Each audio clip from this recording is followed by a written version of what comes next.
Is one stud AFC running back falling too far in FFPC drafts? What kind of value is in an aging but still productive NFC South receiver? And which high-end quarterback is creeping even further up FFPC players draft boards? Plus, on the show tonight, 9-time FFPC league champion and founder of FFmastermind.com, Michael Nazarek will join us. 2023 KFFSC main event champion Randy Lavender will be popping on to break down the Chargers receivers, the Saints running backs, and much more. We've got a great show for you. Ferrell Elliott is here. I'm Eric Balkman. Stick around. Your high-stakes fantasy football hour starts now. Can't stand the pressure. I've seen greater men than need a lesson. Broadcast live and heard around the world, you are now watching the most entertaining hour of radio on the planet. Welcome to the High Stakes Fantasy Football Hour presented by myffpc.com with your hosts Eric Balkman and Ferrell Elliott. The High Stakes Fantasy Football Hour is your home for analysis from the best players in the world. And now, because no one else was available, here are Eric Balkman and Ferrell Elliott. Solace in the scripture. Are we not all our father's sons? I became a man. Nobody ever told me what a man was. Thank you, Rob. Greetings and salutations to all of you Balkaholics and Ferrelliacs. Welcome to the latest episode of the High Stakes Fantasy Football Hour presented by the Fantasy Football Players Championship at myffpc.com. I'm your slightly above average host, Eric Balkman. You know me from the RotoViz High Stakes Lowdown, the High Stakes Fantasy Football Show on the Better Sports Network, and of course, the FFPC. My co-host tonight is the definitive commissioner of fantasy football, Ferrell Elliott. Remember to check out his leagues, the online and lives. The lives get underway in Cincinnati this Sunday at KFFSC.com. Once again, KFFSC.com. Coming up on the show tonight, Michael Nazarek, longtime longtime fantasy football content creator. He's been in the game. I think he's coming up on his fourth decade, which is crazy.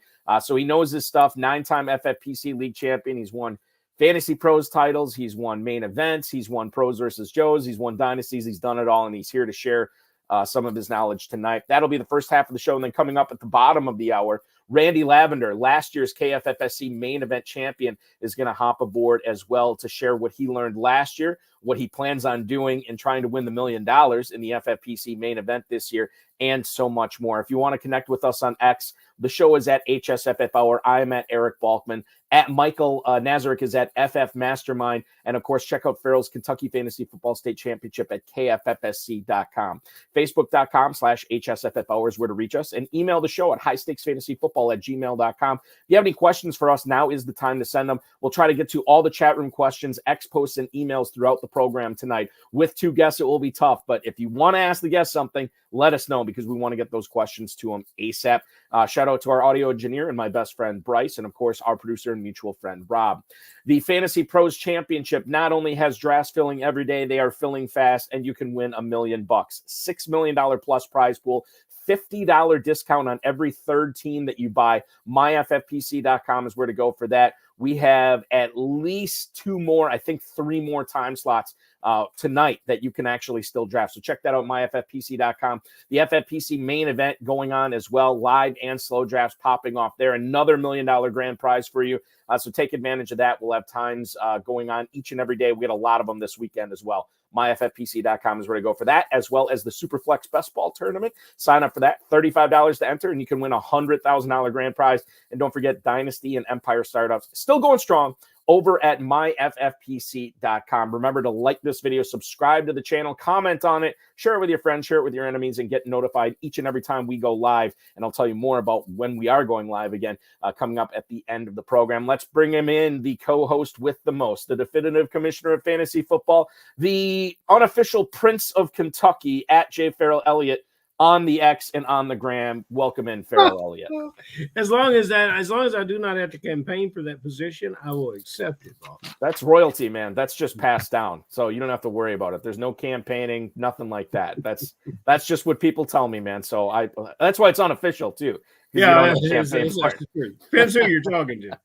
Yes, sir. KFFSC, let's talk about it just real quick at the top. Main events are filling up fast, and I think there's a lot of people that, you know, it's kind of tough to make plans to get to the live event in Cincinnati on Sunday or in Louisville in coming up next weekend, but plenty of online stuff still available.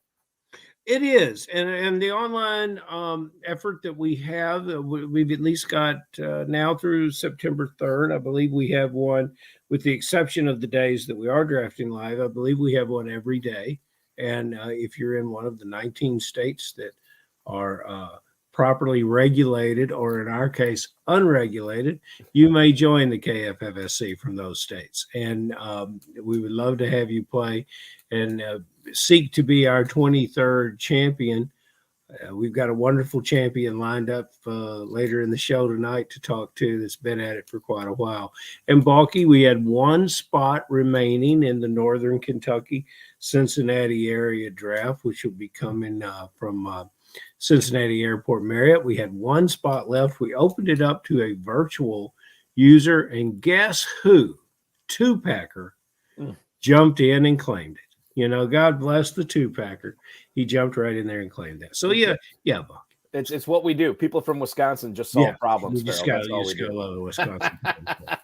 Well, let's go out to gorgeous Nevada for our first guest tonight. Living in the shadows of Las Vegas. He has 30-plus years fantasy football experience and operates one of the longest-running fantasy football information websites since 1996. Won the SI.com expert leagues 4 consecutive seasons before they said, to hell with this. Nazarek wins it every year. We're not doing the league anymore. And he is the CEO and president of Fantasy Football Mastermind, Inc., ffmastermind.com, FF Mastermind on the X as well. Please welcome back on the 9-time FFPC league champion, Mr. Michael Nazarek. Mike, welcome aboard tonight.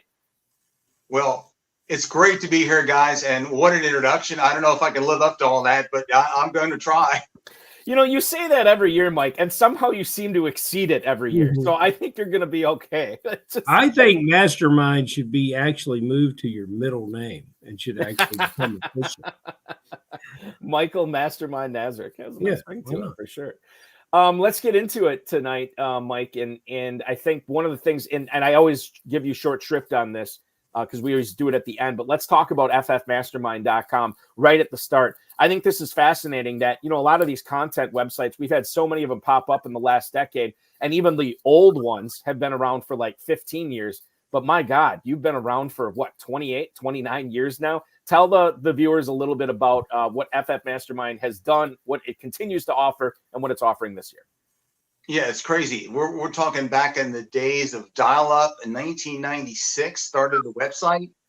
And I was a computer analyst at the time. And so I was working 2 jobs doing this and doing that. And then in 99, the business just took off. And, you know, I just had to quit my day job and start doing this full time. And, you know, it's just from playing. I've been playing the game since 1988. And, you know, one of the first people to write about the stud running back theory back in the day. And of course, you know, now it's a lot different because we've got the PPR and all kinds of different types of leagues and all. But yeah, it's just been fantastic. All these years helping people win, and they've been very loyal to come back and keep me in business. I help them win. It's a, you know, good pseudo relationship there to help people win. And I basically had the entire staff about the same for the last 20 years until, unfortunately, John Cooney, our longtime golly, he did almost everything for me, passed away from cancer last year. We're dedicating the service to him this year.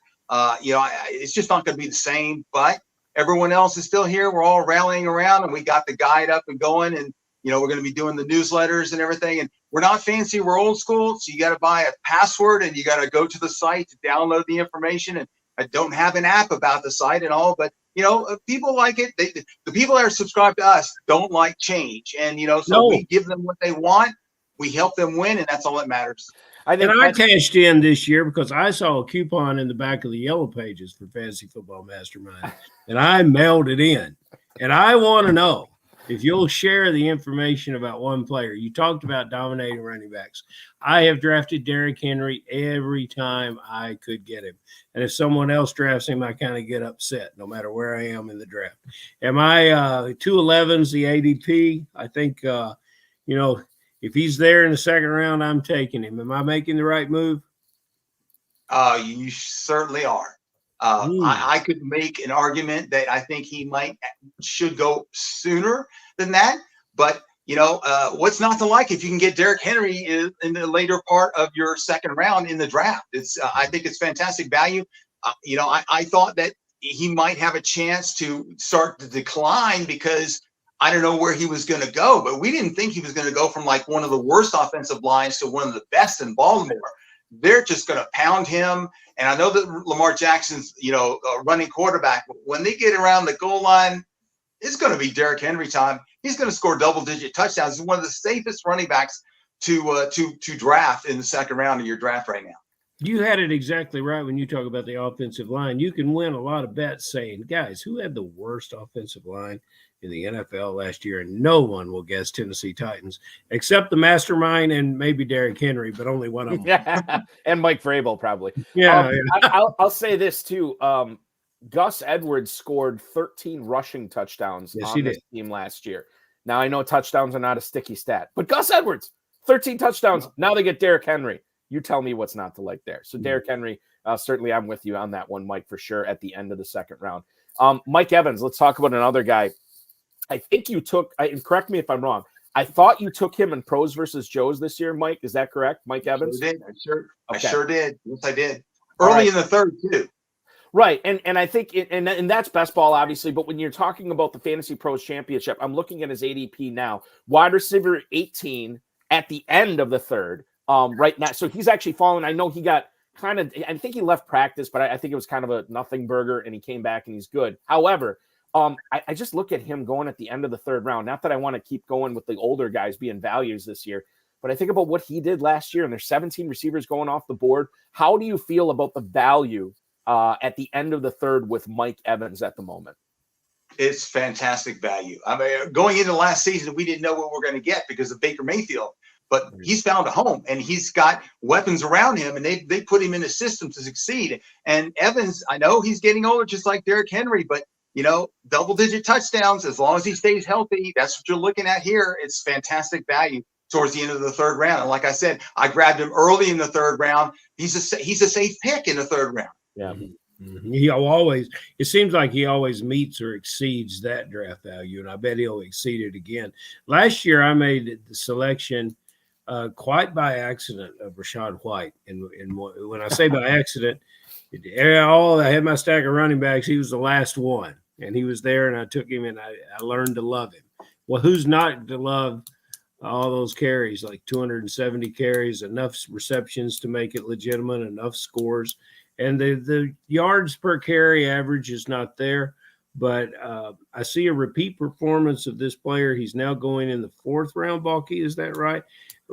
Mike, what do you say about this guy? Yeah, I like him too. I've drafted him all over the place this year. I know his average wasn't very good. I think the Bucs have improved their offensive line a bit in the offseason.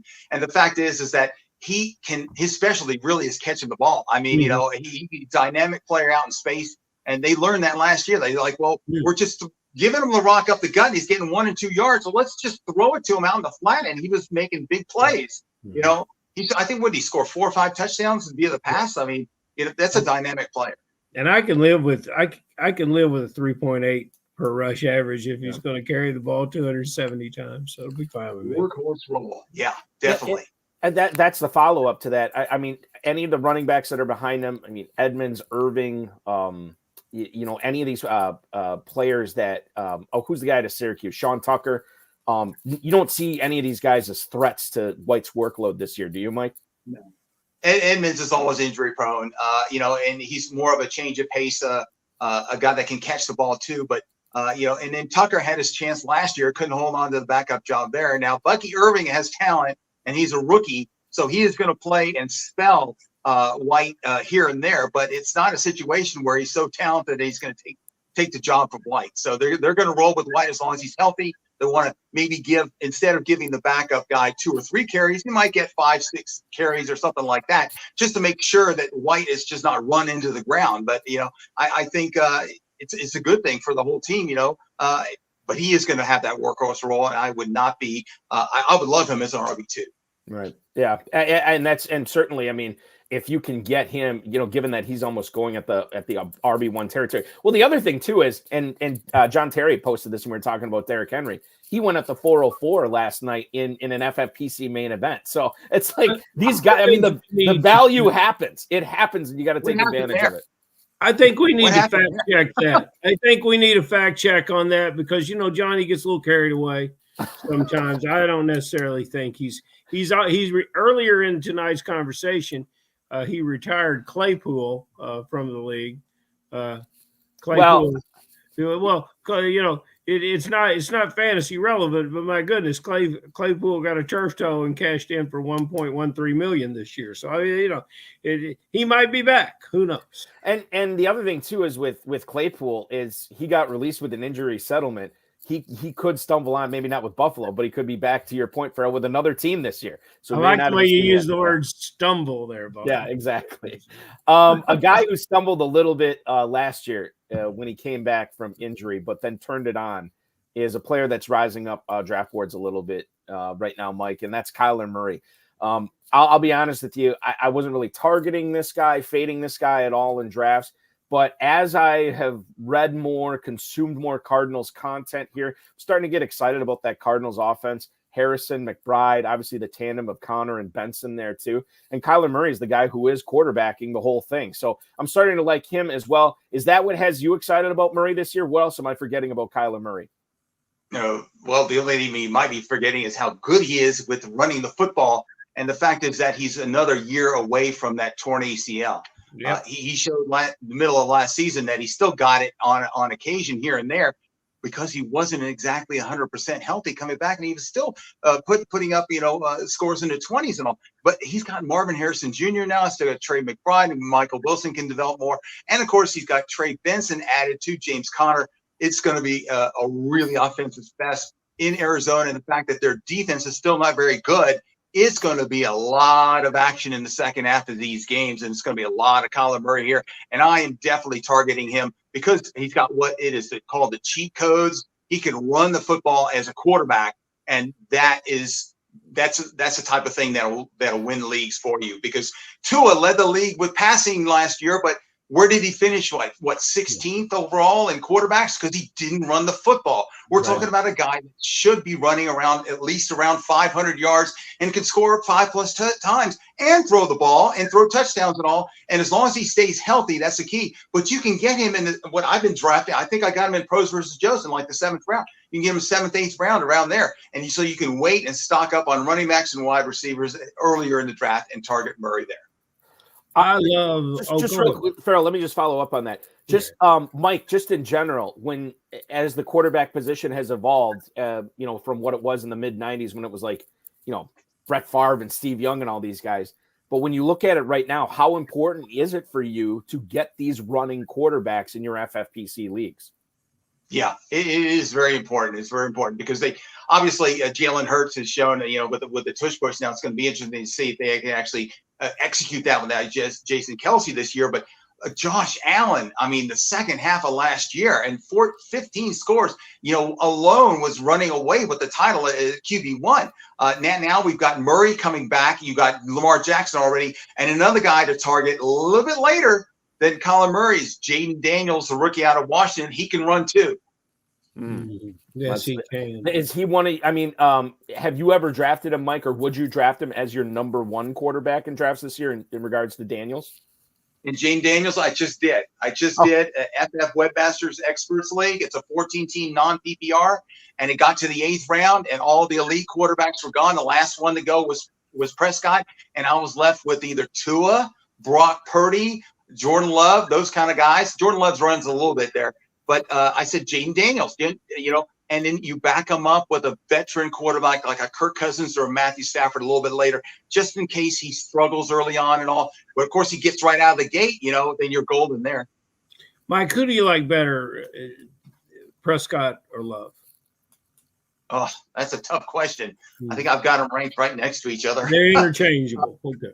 For years, interchangeability was what I loved about the Chargers receivers. I love big, long, aggressive, can win the can win the contested throw wide receivers. Chargers have a bunch of little guys left. Well, the big guys are all gone. You got a favorite out there? Well, I think that Ladd McConkey's just going to soak up a lot of PPR points. He's just going to be catching a lot of short passes, and he also is a playmaker and target. But the issue, of course, with him is that he's going earlier in the drafts. If you want to get a little bit more value, obviously there's Josh Palmer. He can run all the longer mid-range route trees. I mean, he was making some catches last year when everybody went down injured, 20, 25 yards downfield and keeping the team in the game, as well as whoever picked him up for fantasy usage. They were getting some points there. At the end of the draft, I am targeting DJ Chark. Why? Because he's a starter. Forget about Quentin Johnson. Can't seem to run his way out of any kind of bench role. I don't know what's going on there. He just doesn't have it.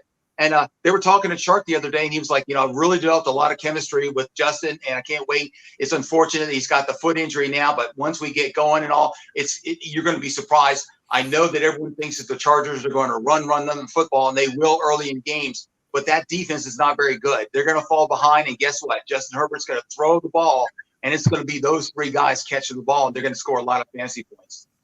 Mike, what do you think the impact is on the Chargers passing offense with Jim Harbaugh there this year? And obviously they bring in some running backs. They go with an offensive tackle with their 6th overall pick of the draft or whatever it was, or 5th, I think it was. What do you think that impact is going to have on guys that you mentioned, like Chark, like McConkey? I understand that these guys are going super cheap, but how big is that passing pie, so to speak, in Los Angeles going to be there for Herbert?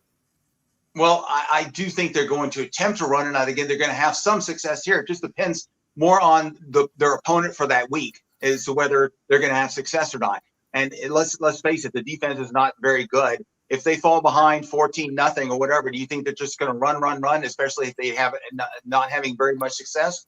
They can target McConkey on the short patterns and all and move the chains, get down the field. And they're still throwing the football, doing it that way. So I wouldn't be scared of any of these Chargers receivers just because Jim Harbaugh is a running football coach. That's a good point. Yeah, that makes sense for sure. Let's talk about the Washington Commanders again. You talked about Jaden Daniels here. I want to focus in on the rookie tight end, Ben Sinnott. Now, he is tight end 23 at the 14-10. So he's basically being drafted as a very low-end backup tight end for FFPC players this year. I know Zach Ertz is still there. We know he's reliable. We know his ceiling's obviously not what it used to be. But Sinnott is the young and up-and-coming guy. How effective can he be this year? How do you feel about utilizing a late 14th-round pick on Ben Sinnott, obviously with that offense, but with Ertz there as well, Mike? Yeah. It's pretty good value. He's got good potential down the road. He's kind of struggled in camp with some drops and all. And Zach Ertz looks good. Now, I'm a Zach Ertz fan. I drafted Zach Ertz many times in the main event. He's helped me win some money. So I'm all about that. But the problem is that the guy's 33 years old, and he's had some injury issues before in the past. And I think that it's probably going to bite him at some point down the road. I mean, just last year, he was starting for the Cardinals. Then he got hurt, and Trey McBride took over. And before you knew it, there was no Zach Ertz, and they cut him, So I'm not sure if that's going to happen again this year. If he stays healthy, he'll probably at least mentor Sinnott. And I think down the road that there's going to be a changing of the guard there in Washington. They want that, to happen. And I think Sinnott is talented enough because he was the number 2 rated tight end to come out of the college, behind Bowers. Mm-hmm. Interesting. One of Balky's I want to go out to the West Coast. I'll stay in LA. One of Balky's all-time favorite late round draft picks, no matter what team he's on, and I think this is his third spot, is Demarcus Robinson. Is he one of my favorites? I didn't realize this. Because he seems to weasel into the show. He's been playing since there's a picture of him early in his career. Demarcus Robinson has been here. And there's a number of receivers in the 17th, 18th round that I love drafting more than Demarcus Robinson. But for Balky at wide receiver 75, I want this guy to be in the top 24 wide receivers. I want him to be Jacoby Myers because I want this to be his right year. Is there any chance of it happening? There's a chance of that happening if at least one of Puka Nacua or Cooper Kupp goes down with an injury-dependent situation. Yes. Although, remember last year, he had a 5-game stretch there late in the season where he was phenomenal in terms of scoring touchdowns. And I remember a couple of games into that, I was grabbing them all over the place, started them in my Dynasty League playoffs at FFPC, and he got me some points and scored that week. So that's why I still have him on that team. So there is value there. But for him to take the next step, it's going to have to take a major injury to Puka Nacua or Cooper Kupp. And Cooper's been healthy the entire summer, and they're saying that the offense is running through Cooper Kupp. And so you got Puka Nacua with the burst attack injury on the sidelines waiting, but he says he thinks he's going to be able to go for week 1. We'll see. But Demarcus Robinson is a good, solid receiver to have just in case he can't play, and his value then goes up. To Mike's point, last year, week 15, 6 catches, 82 yards, and a touchdown. He didn't score on New Year's Eve in week 17, but he did catch 6. He did catch 6 passes for 92 yards. And oh, by the way, that week 15 game, that was his 4th straight game catching a touchdown, as Mike so eloquently put. He also did, for whatever it's worth, he did have 10 targets in a overtime loss in Baltimore last year. So this guy was utilized, and certainly a player that, if you have the means, I highly recommend it, to quote Ferris Bueller, to keep Demarcus Robinson on your squad for sure. We did have a question from the chat here. I thought, John Terry piping in about Malik Neighbors. He just wants to know your thoughts on him this year, fantasy-wise. Mike, are you still a Giants fan? Oh, of course. You see that up there? There you go. There it is. Yep. New York Giants. Oh, and by the way, this right here, this dollar, this is my first ever dollar made with Fantasy Football Mastermind. Bravo, my friend. Bravo. Get the frame. Yes, I love me some Malik Neighbors. The issue there is that the ADP is going up. And at this rate, the start of September, when we draft live there in Vegas, it's almost like his ADP is going to be middle of the second round. And I have a tough time taking somebody like Neighbors over somebody like Mike Evans, So, but I mean, if you can get him in the 4th round, maybe you can. It's going to pay off because he is going to soak up those targets. He is a dynamic player, and in camp, no one's been able to guard him, so he's been making the catches and all. He had a little bit of scare with an ankle injury, but he's come back. He started practicing again. And I think he's going to be fine for week 1. They might hold him out this week, although they're talking like they might play him. I would hold him out. But as a Giants fan, I'm very excited about this. I'm crossing my fingers about Daniel Jones this year because it's a crapshoot. It is. That's the thing. The one thing that has me excited about, well, not the one thing, but one of the things that we need to keep in mind about Neighbors and our excitement for him, there's not a whole lot else there. Like, the cupboard is kind of bare. Barkley is gone. You got Singletary in that backfield. You have some promising talent in Hyatt, and I do like Wan'Dale Robinson late, but let's face it, Neighbors is the guy there for sure. Yep. Mike, let's do this because we're running out of time here. Final question for you. And obviously, for everything everybody wants to know, go to ffmastermind.com, but hopefully you can give us a couple of tidbits here. A player that you want to get on a bunch of your teams this year, and a player that you're fading hard. Okay. Well, the guys that we've been talking about are the players that I like this year. Derrick Henry and Mike Evans, Kyler Murray, Jaden Daniels, those types of guys. I tell you, the one guy that I'm fading hard on, and I really don't understand the whole ADP about this guy. He's great talent and all, but he's injury prone. Rookie year, sat out a lot, missed it. He wasn't even starting. Devon Achane. I don't understand why people are drafting him in the 2nd round because Raheem Mostert's not injured. Now, he may get injured and all, but are you going to take a chance on a running back that might only see 8 to 10 touches, per game until maybe that Mostert goes down? And then you got Jalen Wright, who's been making noise in the preseason, making plays and all. They're just going to rotate the backs. How come Mostert is like a 7th round pick and Achane is a 2nd round pick? I don't understand that. Give me Mostert any day over Achane in that situation. I don't understand. I think one of the things, and obviously I'm not speaking for everybody here, but I think part of it is, okay, we know Mostert is coming off the career year. He's been on the training table before. He's another year older. But, Achane is this guy that's this up-and-comer, the young guy. But to your point, Mike, I'm not really seeing 5 rounds of disparity there. Like, I'm fine if you want to take Achane first, but 5 rounds ahead of Mostert, yeah, I don't know about that. And I do like Jalen Wright late too. If Mike McDaniel, who said that these running backs are going to dictate how often they get the football, then we need to start looking at the guys being drafted at the end and kind of start fading the guys who are being drafted first for sure. Mike, they've been throwing dirt on Mostert's casket for years. He keeps rising. He does. That's true. That's the thing. It's like Father Time's undefeated, but man, Mostert's tempting it right now. He is tempting Father Time, and he's been very, very good. Mike, so you're fading Achane, and Mostert's a guy you're targeting. Did I hear that correct? Maybe not necessarily targeting, but if You'd I'm rather looking have him. for, if I'm looking for a RB4, maybe in the 7th or 8th round, and Mostert slid a little bit to me, then I won't hesitate to grab him.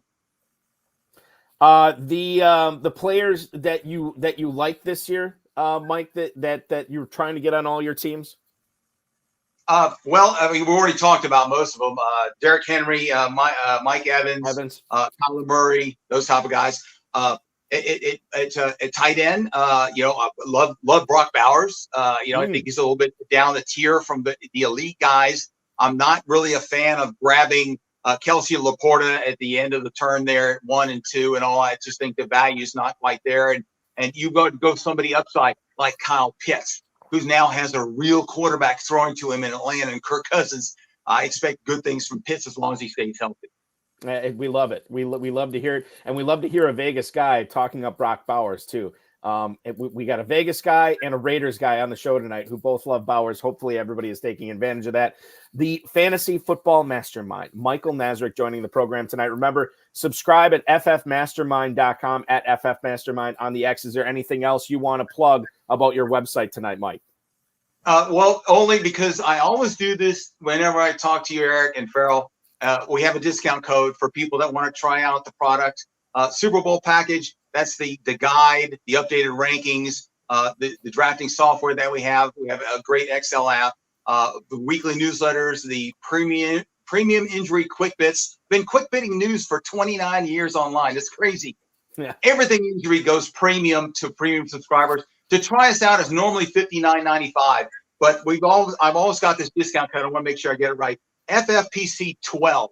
So if you go to the website ffmastermind.com, click on the order form, choose the Super Bowl package, $59.95, and you put in FFPC 12 in the discount code, you'll save $12. And so we're talking like what, 20%? And that brings it down to $47.95, which is actually less than our Pro Bowl package, which doesn't include the drafting software. It's a great opportunity to try us out. And, hopefully we can help you win a championship. If not, at least you'll have another experienced opinion, because I've been doing this 29 years. It's crazy. People allow me to do this and for a living. And, I love it. And I'm very, very lucky and blessed. Thank you so much, Mike. We're lucky and blessed to have you on the show each and every year. Congratulations on a great Pros versus Joes draft. And good luck in all your leagues this year. Good luck in the main event, trying to take down that $1 million as well, my friend. Thanks so much for making some time for us, and we'll talk with you real soon. That's right. I got 2 teams this year, 2 teams. We'll see you when you come to Vegas. Take care. You got it. Thanks. That is Michael Nazarek, the Fantasy Football Mastermind, at FF Mastermind on the X, and of course, ffmastermind.com. Once again, that code is FFPC12. When you go to ffmastermind.com, choose that Super Bowl package, and you will get $12 off that. So make sure you're checking that out, ffmastermind.com. Love talking to him. The guests continue here, Ferrell, and we're now joined with the latest member of KFFSC royalty, a guy who took his team all the way to the top in the 2023 Kentucky Fantasy Football State Championship main event. He is back to defend his belt, not only in the KFFSC main event, but he is gunning for that $1 million. He'll be competing against Michael Nazarek for that $1 million in the FFPC main event, part of what he won with that grand prize in the Kentucky Fantasy Football State Championship. Let's welcome in the old one himself, the self-proclaimed old one, Mr. Randy Lavender. Hey. Randy, welcome aboard, man. Thank you. Thank you for having me. It's exciting to have you on. So let's, before we get into fantasy football, this will dominate the conversation. Anytime we get a first-time guest on, I always want to find out what you're doing for a living, how you're spending your time when you're not drafting all these fantasy football teams. Working in the yard and swimming. I am retired and enjoying the salt life down in Florida. There's nothing wrong with I that. so wanted to hear the answer to this. This is a man who has worked hard all his life, Balky, and I was thinking that he might just make something up because he just, he just could be guilty for not working. But I think we're past that now. Yeah. I think we ought to learn. We ought to learn how to take it easy. That you have to come and that. hang out with Randy Lavender. Maybe you didn't take it easy. You did not take it easy on the field of the KFFSC last year, and you've been playing for many years with son-in-law Mike, daughter Carrie. It's a family event. Dave Gerzak, who loves the Florida Balky, he wants to know exactly where. He wants a GPS on where Randy Lavender is. But Randy, it's a special feeling when it finally dawns on you that you're looking at the scoreboard and the updates and each play, the points are coming in, going off, you're moving around. When did you figure out you were going to win, and how did it feel that day? Didn't know up until late. As a matter of fact, when I entered the championship rounds, I was around number 100. Mm-hmm.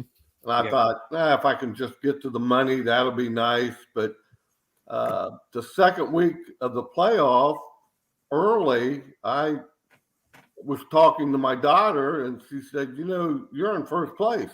And I went, what? So I checked, and I stayed there until the fourth week.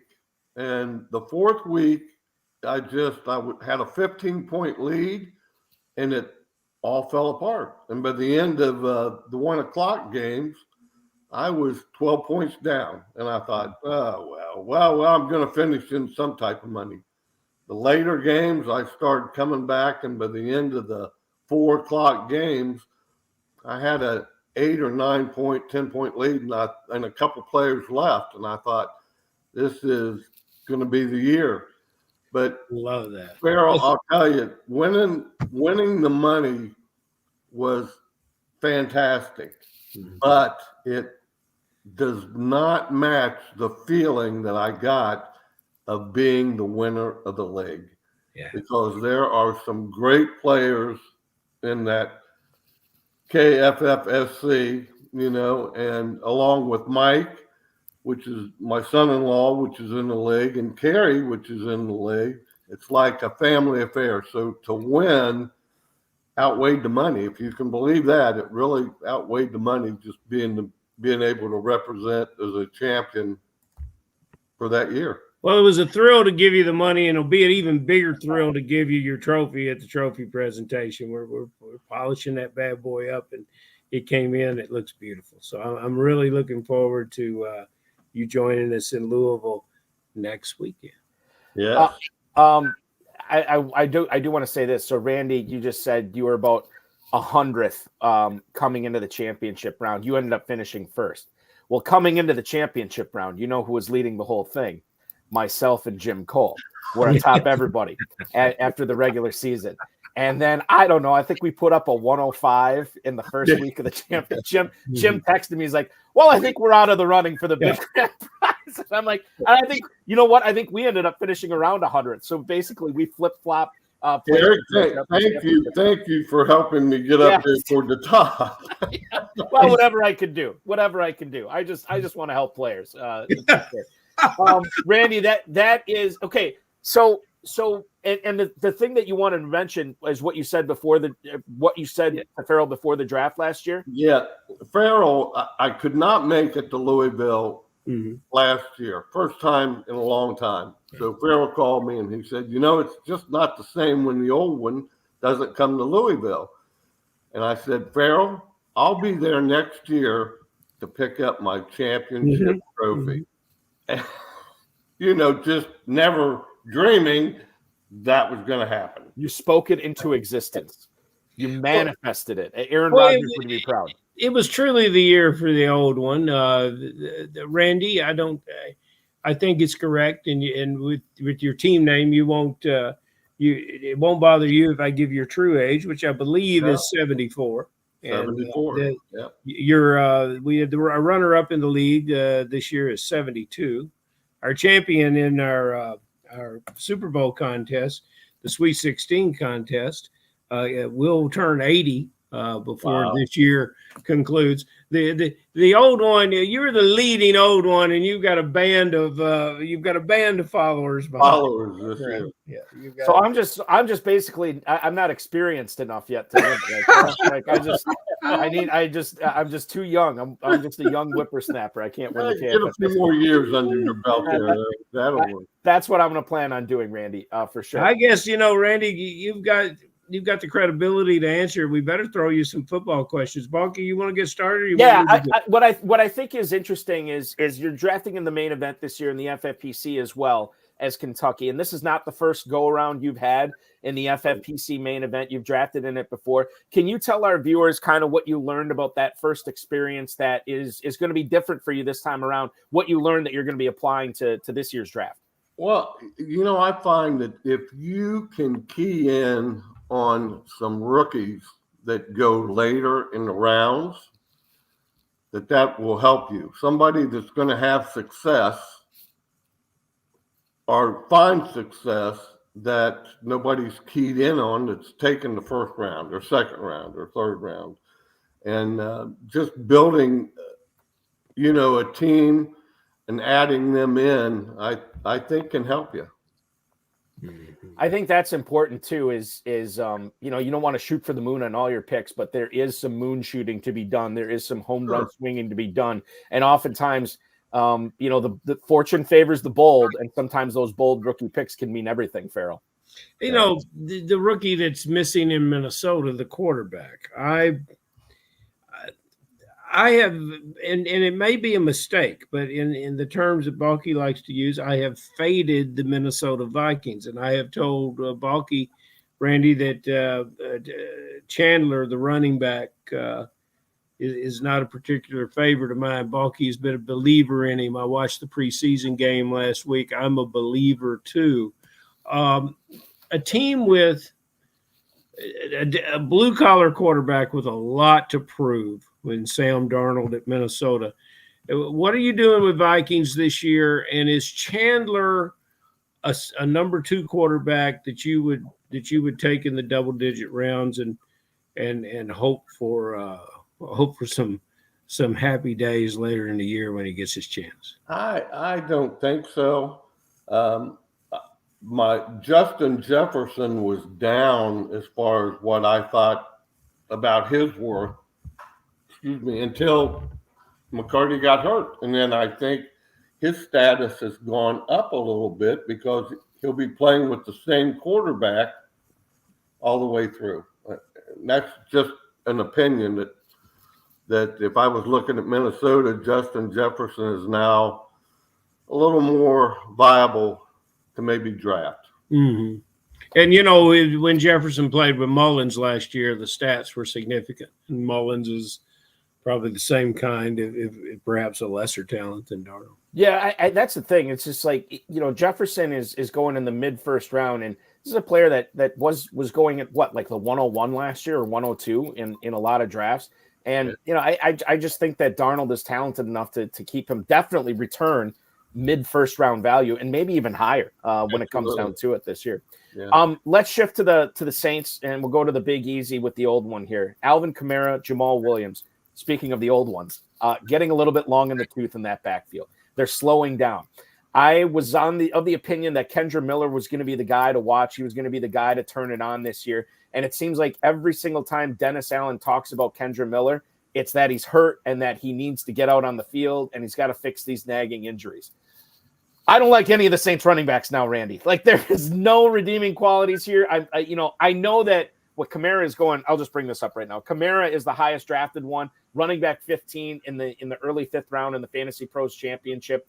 I'm looking at him as like a player that could easily let me down there. I'm finding other players I like where these guys are going. Randy, you have any love for any of the Saints running backs this year? I sort of agree with you. Alvin Kamara, if you could get him at a value pick, may be okay. Through the years, he's put up some nice numbers for me. Even last year, he put up some fair numbers for a short period of time. I think if you can get him in a value slot somewhere, but not early, don't like many of them for the Saints. Yeah, I'm Ferrell, I mean, are we off base? You're with us on this, that just avoid the Saints running backs this year?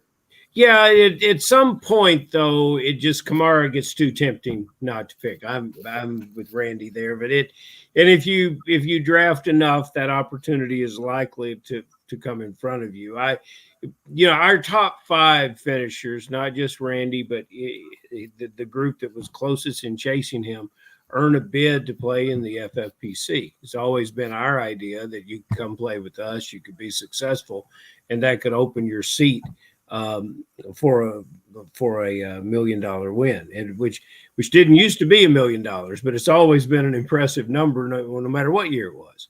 And Randy, you've mastered the KFFSC. Now you're moving on with your continued play in the FFPC. Let's focus on the Kansas City Chiefs, because if you're going to win in fantasy football, some Chief players are going to contribute to it. And we just had the Mastermind in that said where Kelsey's going, it's a little too early. You were talking about running quarterbacks. Mahomes was not part of his conversation. I'm sure he values Mahomes, but not as much as what you might have to pay in draft capital. Hollywood Brown's questionable availability, Rice's situation. I love the running back there. Do you have any favorited Chiefs as you prepare for your 2024 run? Running back. That is probably it. I'm not Kelsey. I think is going to fall off. I think he will be limited in the amount of time he sees the field, or in key situations, or maybe like Gronkowski years ago. Late in the season, play him. And the receiving core, they got to prove they can catch the football first. Yeah. and with Brown out, that's going to be a question. So I would steer not much on the receiving end of any of the Chiefs. What I love about the Chiefs, at least at the first month of the season, is they're working Worthy in. They still have, even when Brown comes back, I mean, he's still working into a new offense with a new quarterback, right, new OC, new everything. So I think there's going to be an adjustment period at wide receiver. And when you have an adjustment period, well, who do you count on? You count on the players that helped get you a Super Bowl the last couple of years. Yep. That was Travis Kelce. That was Isaiah Pacheco. Now, I could see those guys petering out, especially given Kelce's age and Pacheco's running style. So in the money weeks, maybe it doesn't help you as much, but they definitely should get off to hot starts. And I think they're going to be utilized for sure a lot in September and maybe even early October until Brown gets healthy and Worthy gets acclimated to the NFL for sure. Yeah, I think Kelce will see more action than what he would if Brown would have been there. Yeah, for sure. Absolutely. Let's talk about, we're a fantasy football podcast, guys. I don't know if you know about this, but we're contractually obligated to talk about Brandon Aiyuk at least once during every show. So we're going to bring him up right now. Randy, the will they or won't they, the biggest will they or won't they since Ross and Rachel on Friends 20 years ago is Brandon Aiyuk to the Steelers. Will he or won't he? Now it sounds like he might be going or might be staying in San Francisco. It sounds like they're pretty close to hammering something out, but they're trying to fix the language on the 4th year of that deal. Is there a way to get ahead of the curve in this? Is there a way to get ahead of like, okay, this is probably what's going to happen, so I should be treating this way? Do we need to be drafting Brandon Aiyuk a little bit earlier or a little bit later? Or how do we handle a guy like George Pickens? How do we handle a guy like Ricky Pearsall in drafts too? Because there's a lot of moving parts here. When you're drafting now, or what's your advice to the FFPC viewers? How should they be handling drafting these pass catchers in both San Francisco and Pittsburgh? Well, first, let me say I hope he stays in San Francisco and doesn't go to Pittsburgh because I'm a Browns fan. If he goes anywhere, I hope he goes to Cleveland. But San Francisco, if he stays in San Francisco, is more appealing to me. If he does go to Pittsburgh, I think that maybe he would drop back around because I don't know that right now they have anybody that can get him the ball consistently. I mean, and that's what we've been experiencing in the drafting so far. Is he has dropped around, and he is likely to stay with San Francisco. And if you believed in him then and believe he'll perform when he cashes his paycheck, then why not? Yeah, I think that he'll move back up. I mean, it may be a gamble in the next leagues, that the next week or two with the online leagues, that if you take him now early and he does go to Pittsburgh, then you might be able to get him around later. But I think that he could put up some numbers at Pittsburgh, just not what he would put up at San Francisco this year. Randy, you confess to being a Browns fan, so you got to answer this question. And Balky and I have done a lot of shows, and Balky does a lot more of them than I do. We can't get an honest answer out of anyone. What do you think about Deshaun Watson? Do you want him? Would you like to have him? Can he make any difference? Is he going to do anything for your beloved Browns? More importantly, is he going to do anything for the old ones' fantasy teams? I would like to have him back to what he was 4 or 5 years ago. If he gets hurt again this year or doesn't perform, I think Cleveland has to move on from him. Say, we've had it. Here's your money. See ya. Because I think this is a do or die year for him. I really do. Yeah. If I would take Watson, he would not be my first choice as a quarterback. He would be my backup or secondary quarterback.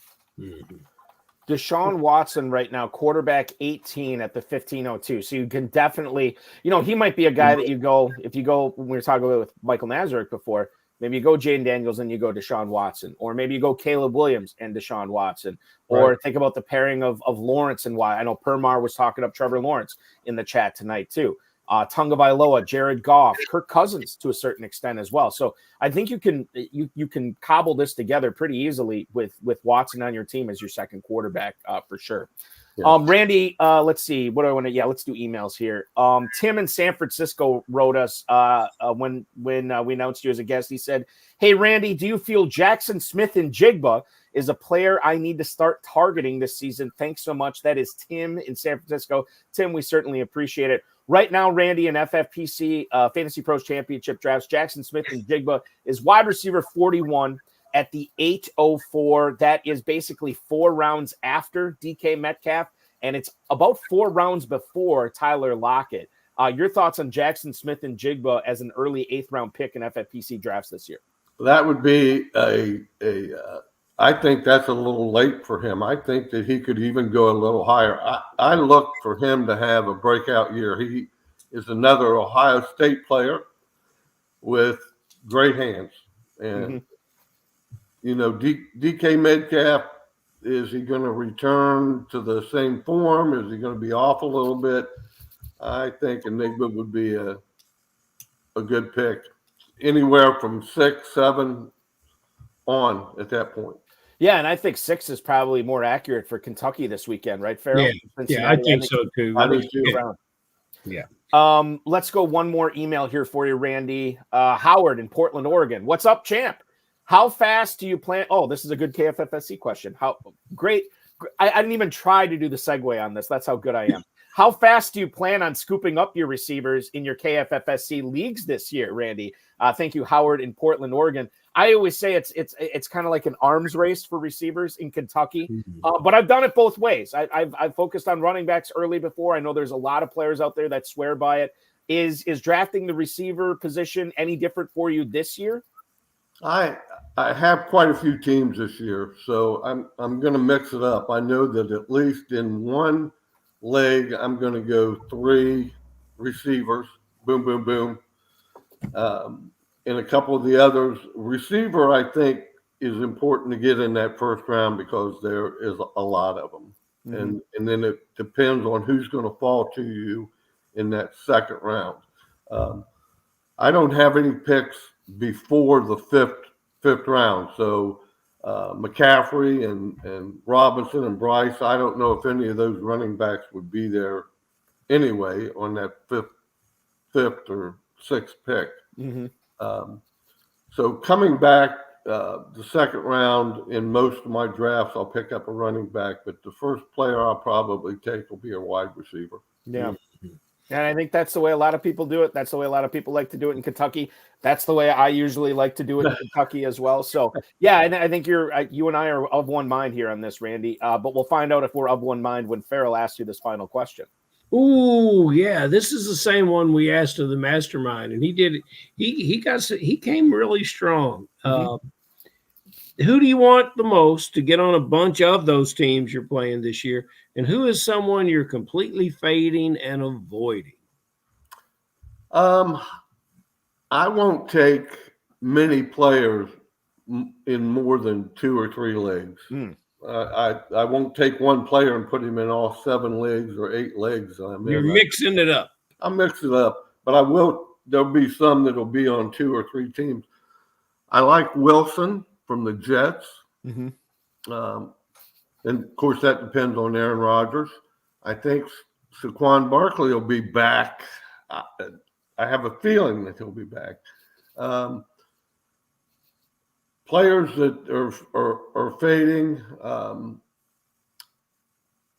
Mahomes, in years past, I picked him up. I don't think I'll take him early. I'll just sort of ease him out. There's too many young quarterbacks that run and that I would like to pick up.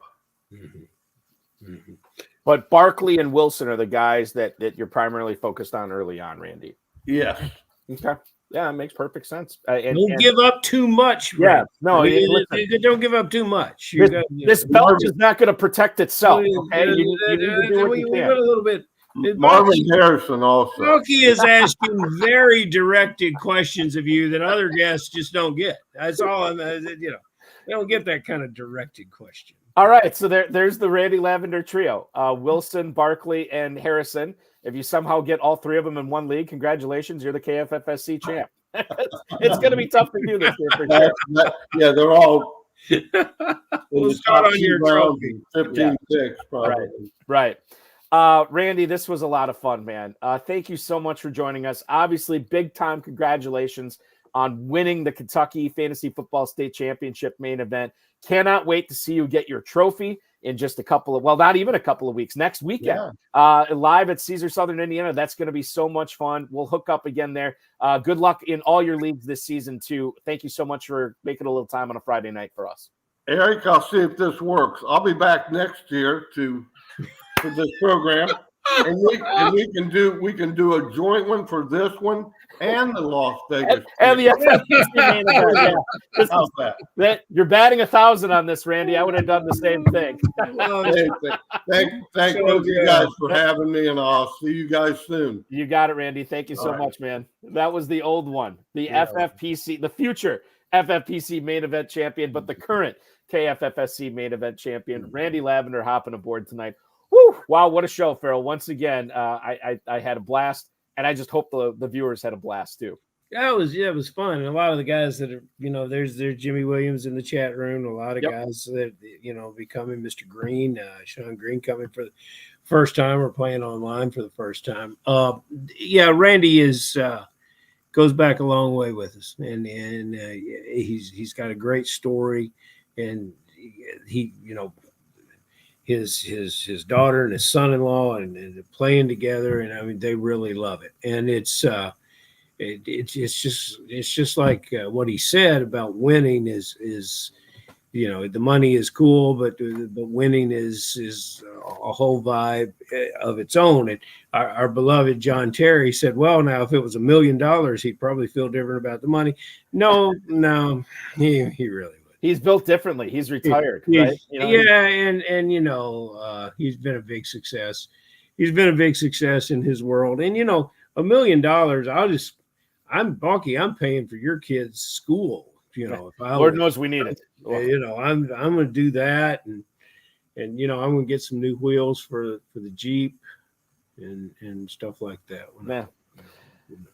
KFFSC.com is where to go. Main event drafts going each and every day, all the way up until September 3rd right now. Plenty. I look at the 65 toss power trap division that's going to be drafting the day after Kentucky Live events. That's only got 2 spots left. You're looking at a bunch of them with 4 or 5 people already in them. So make sure you're taking advantage. And what do you always say, Ferrell? Don't be a wish I had. Do not. It's the worst kind of thing to be. KFFSC.com. I see there's still some spots available in Louisville for people who want to play live. You know what? Yeah, on Saturday night we've got spots open at 8 and 11 o'clock, and they're just holding there and waiting for someone. We've got maybe 6 spots left, but it's sure, please. It's the hotel has rooms and we have spots, and a little Southern hospitality to welcome you in, no matter where you're coming from. You know what's funny is I tried to, like a week or 2 ago, I tried to book my room at Caesars, and I was getting not an error message, but they're saying, well, we already have a reservation for you. I'm like, what? How do you have a reservation for me? And I went and checked. When I got back from Kentucky last year, I made my reservation for the following. So, and I'd forgotten I did that already. So I'm locked and loaded. Like you're a be prepared kind of guy, Balky. Yes, one of the many things we love about you. Never a Boy Scout, but I certainly am prepared as much as I can be. Mm-hmm. Prepare yourself for fantasy greatness. KFFSC.com at jferrellelliott on the X. Ferrell, thank you so much. And next week I will see you. You won't be on this show. So we won't do the show the following 2 weeks after that. So I guess I can tell viewers of the HSFF Hour, they'll talk to you after the NFL season starts. Hey, that's what we're all looking forward to. Absolutely. Thanks, Ferrell. Have a great night, man. Definitive Commissioner of Fantasy Football. Ferrell Elliott, KFFSC.com is where to go to register for those main event drafts. Thanks to him, Michael Nazarek, Randy Lavender, the FFPC, Rob Bryce, and of course, each and every one of you for watching.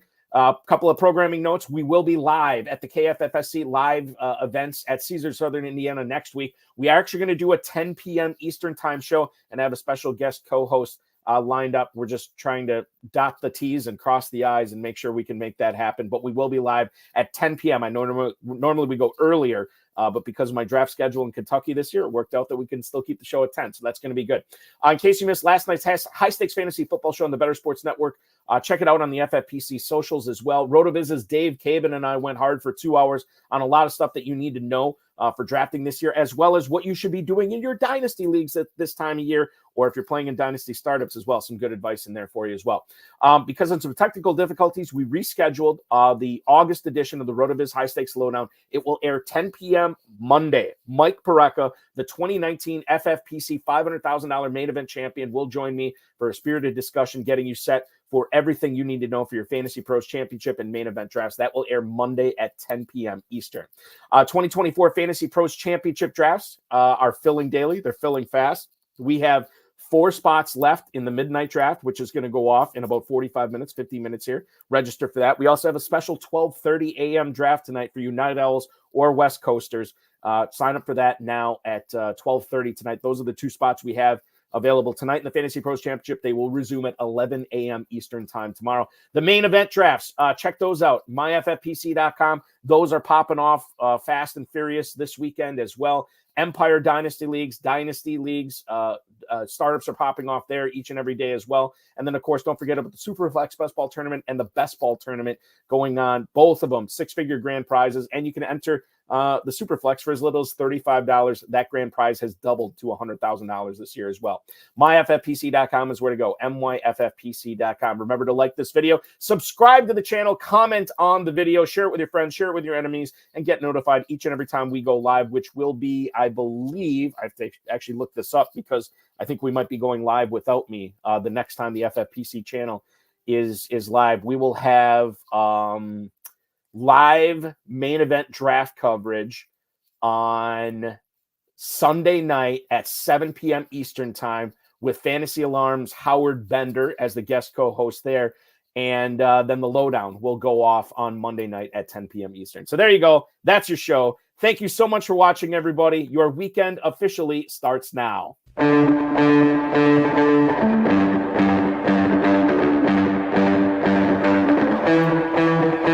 This has been another episode of the High Stakes Fantasy Football Hour presented by myffpc.com. It was broadcast live and was watched around the world. Balky and Ferrell will be back next week with more analysis, more interviews, and more advice from guests much smarter than they are. Thanks for watching, and we'll talk with you again next week. One other thing I should mention too. Well, a couple of things. Number one, I don't tell this to you guys and women enough. Thank you so much for watching, viewing, downloading, streaming. We really appreciate it. It's the lifeblood of this show. You guys and everybody who watches this continues to fire away or to make this show fire off each and every week. We've been doing this show year round. This is our 13th year of doing it. So thank you so much for hopping aboard and making the show is into what it has become. The other thing too, next week will be sort of our mid-season finale, as we will go dark the next 2 weeks after that with the Fantasy Pros Championship, Labor Day Draftathon, and then the live events out with the FFPC in Las Vegas. And oh, by the way, there's an NFL game on that Friday night, 2 weeks from now, or 3 weeks from now, I should say, with the Packers and Eagles. Don't know how many live viewers we get for that. So we will not do a show then. We will do a show next week, and then we will essentially go dark until September 13th when we go live again. So that's the schedule. Happy drafting, everybody. We'll talk with you next week.